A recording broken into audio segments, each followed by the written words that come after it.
Hey, what's up? Good morning. This is a weight loss journey vlog, and I'm heading out to the day gig, and I wanted to do a vlog because I have to choose my thoughts. And this morning, I'm choosing to be thankful because.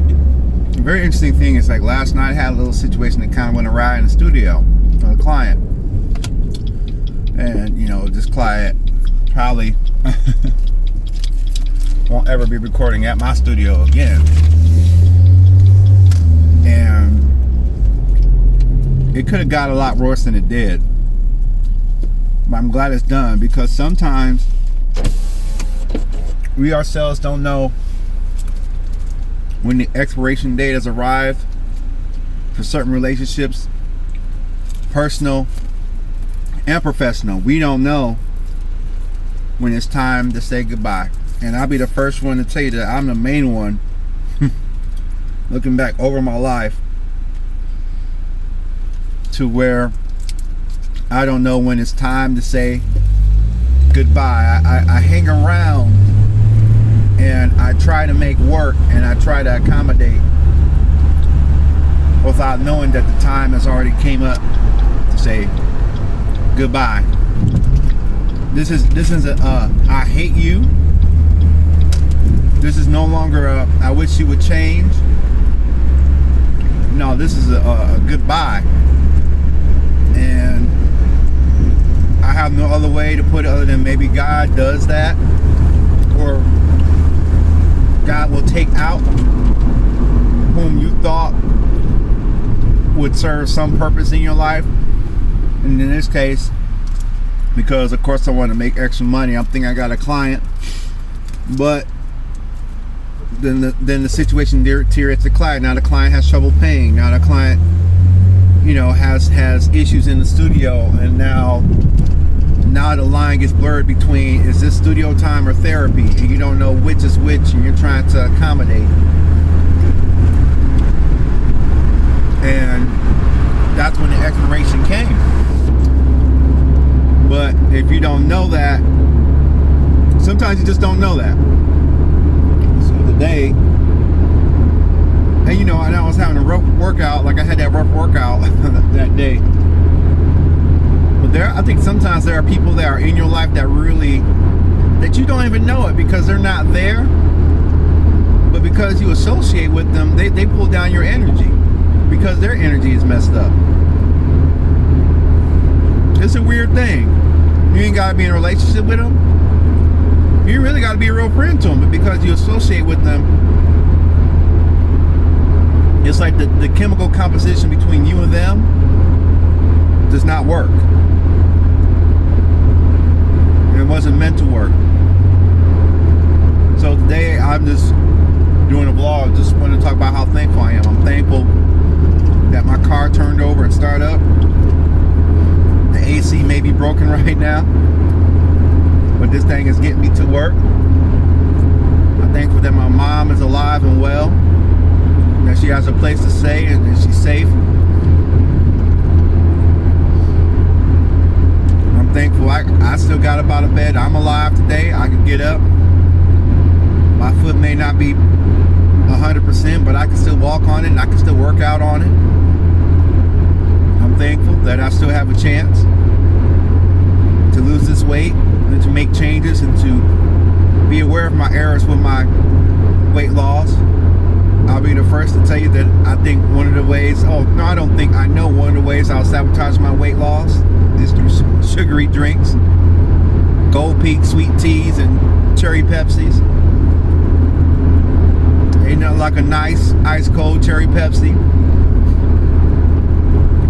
After going through something, you pour it in a glass, you hear that fizz, you hear that sound, it's like you're taking a shot of heroin, and you just drinking soda. But that euphoric feeling that you get when I open up that cap, and I'll be the first one to tell you, when I'll be going to work, guess what? I hit the gas station paying them $2.05, give me a nice Gold Peak tea, smash it. Smash it. Knowing that sugary drinks cause your insulin levels to rise up. When your insulin goes up, your body's in the fat storage mode. I don't remember where I learned that from. Must have saw it on a video on YouTube. When you hit that sugary drink up, your insulin storage kicks in. Now it's like, okay, I got sugar. Now it's time to store fat. Even if it's in your calorie count, I think it's still a way to sabotage your weight loss journey. I'm thankful today that even though I have sciatica in my leg, I can still sit down. I can still move if I want to. I'm grateful today that even though the job ain't the main job I want to have, I still have a job, because I'm telling you, you run into people like who I ran into my client. You got people 30, 31, 32 years old that still haven't learned how to take care of themselves, that still haven't learned how to manage their emotions like I thought I was bad.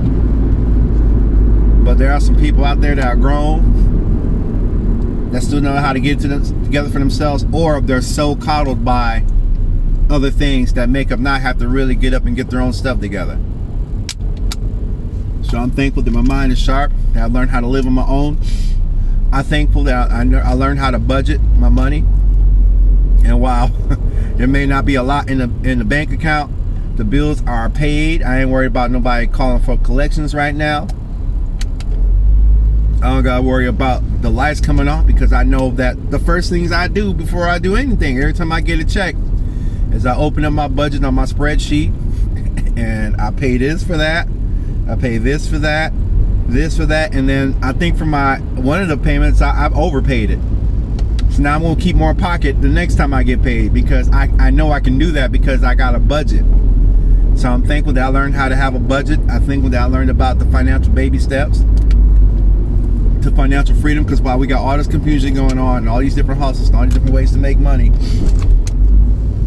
I'm thankful that I learned about some sort of financial plan, because coming up in the household I came up in, there was no financial literacy education going on. It was just you work hard and you pay the bills and that was it, but there was no details about the minutia that comes in between you paying those bills and then suddenly, now you're broke and don't have money for things. How you gonna have money, but now you're dealing with money on an emotional state. You got money for this today, but if you don't feel like having money for something else, you don't have money for something else. And life is too real out here, because Georgia Power, Scanner Energy, Xfinity, DeKalb Sewer and Water are not caring about your emotions right now. Progressive Insurance does not care about your emotions right now. And the police don't care if you're riding around dirty with no insurance and they come check you. I've been through that once, and I will never be through that again. I was lucky I didn't go to jail, but they did take my car, and nobody around me had money on the quick to really help me get it out. I definitely got it out, and I did have some help, but everybody kind of shrugging their shoulders. I'm thankful right now that if that happened to me right now, I could get my car out the impound lot and not have to bother nobody, because I practiced the discipline, and when times were really good and I had clients and I had gigs and everything, I didn't go and party with the money. I put it away and put it in that emergency fund, because when you're grown and you're a man and you have problems, everybody do this.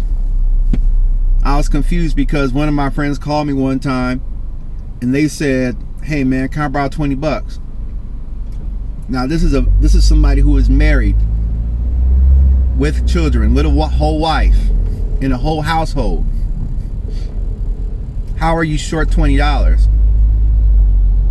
And on top of that, how you short $20 and in a situation where you can't ask your wife for $20, $25?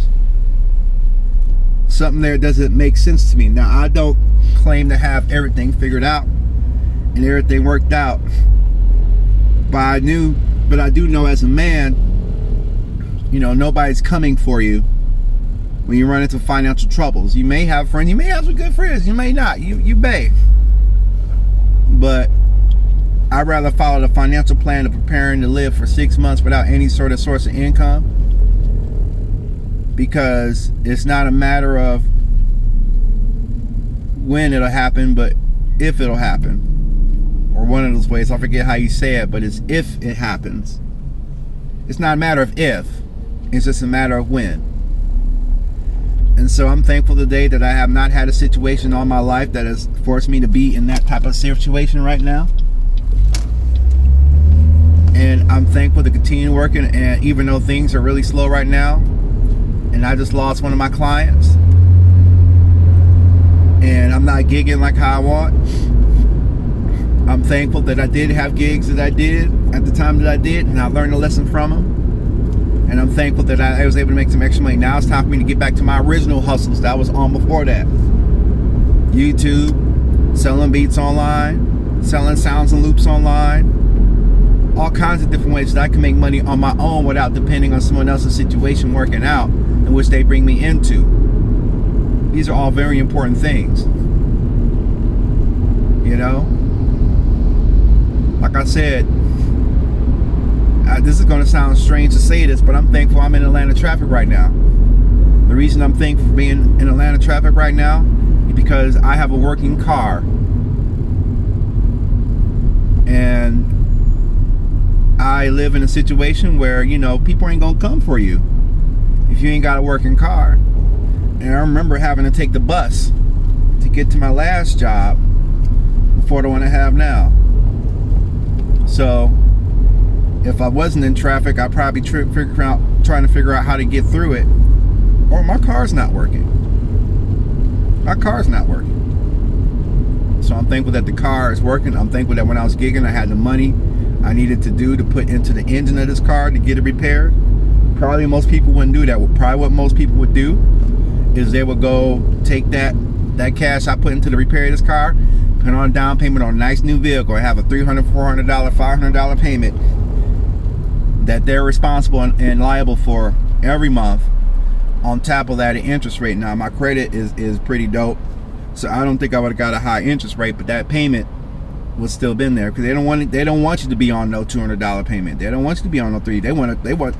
I think that no matter what your credit is, depending on what kind of car you get, you know, unless you really got a cash car or something like that, the payment's going to be $300 or $400. Now, my budget doesn't allow for that. My budget doesn't allow for that, but I'm thankful that I got working car tires, right? I got fresh tires that are on my car right now. They are fresh tires. They cost a pretty penny, but they are fresh tires. I remember when I took them to go to the Walmart to get them switched out, and they wouldn't balance them because they were too bald. And I didn't want to go to the Firestone because the Firestone charges you top dollar. But I saw a tire place on the street that had a bunch of Mexicans working outside, and I asked them how much was it for some new tires. They said this much. I said, here's the cash. Boom. I pulled up, and they jacked my car up, took the tire off, put a new tire on, did it on the other side. Boom, I'm out the door. Give them their cash, they gone. When most of the time you have to drop your car off at a tire place to get tires. I was going to Walmart to get my tires done because I wanted new tires, because I had a bad experience with buying used tires from the African. Yes, buying used tires from the African. Yes, that's what it was. I was buying used tires from the African when I had a 1996 Buick Roadmaster, and I remember one time that thing exploded on me on the highway, but I wasn't going fast anyway because the car was running like it was crazy, and I had no money to fix it like how it should be. So I like to get new tires on my car and, you know, save up for that. So thankfully I save up and I try to be frugal, but right now it's a defensive state right now because there's no gigs going on right now. I'm hitting my YouTube channel up right now to get some more content on there, hopefully get some more product sales and things of that nature, and get back to the original hustles that were under my control in the first place. That makes it hard, you know, for me to really relate to other people, because a lot of people don't even be on YouTube like that or grind like that. So, you know, I'm just thankful for that. So yeah, I'm just choosing to be thankful today. And you know, there's a whole lot more things that I could be thankful for. Sometimes I get down and I get frustrated because I don't know what's going on. But after a while, if you stop, you can say, hey, I was thankful that I had a lot of things, and I do have a lot of things. So that's cool too. All right, I'm out. I'm about to roll these windows down, get some air in this car, and I'll see y'all next time.